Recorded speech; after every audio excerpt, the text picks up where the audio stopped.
I'm reliably informed by most of our members of parliament that many of them from the UDA party have appended their signatures and are in support of that motion of impeachment.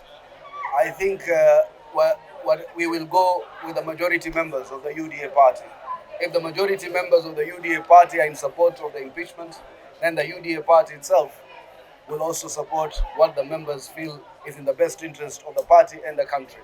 And in fact, should that motion of impeachment sail through, our immediate concern then will be to eject him also as a member of the party, because then you cannot be found to be grossly incompetent, grossly undermining the constitution and national unity, and then still become a ranking member of this party. So I think if I were a parliamentarian myself, I will find sufficient ground to impeach. In following up with what Honorable Nyakundi has said, you cannot preach the gospel of ethnicity, malice, division, gospel of exclusion, gospel that tries to incite one group of people against another. He has been the most catastrophic, the most insidious in terms of dealing a very decisive blow to the unity of this country that had been carefully knit by the Hustler Nation. The Hustler Nation was about the bottom-up economic policy. It was never about regions. It was never about one person over another or blind ambition for power.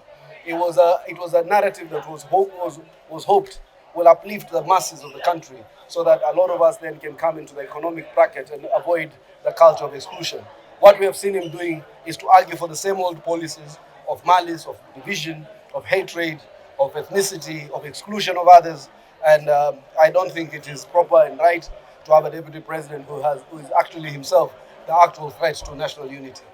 On the issue of impeachment of the deputy president, the motion has not been brought to parliament yet, but if the motion is brought to parliament, we will look at it, and if the grounds are sustainable enough for the impeachment of the deputy president, we will impeach him. But if the grounds are not sufficient enough, he'll have another chance. But what I will say to the people of Kenya, because this is a matter of concern, the deputy president has looked to be like someone who's very tribal, someone who does not want to engage people from other regions across the country.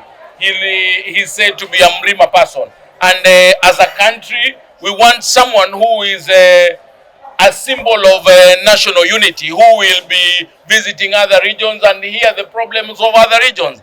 And if Rigathi Gachagua is not ready to come to Mombasa, is not ready to go to Nyanza, is not ready to go to Western and other parts of the country, then we will look for another deputy president who is ready to serve Kenyans at the capacity of a deputy president. Because we don't want a deputy president who talks about his region, who advocates only about his region. Because if we go that way, all these other regions will also require to have their own deputy president.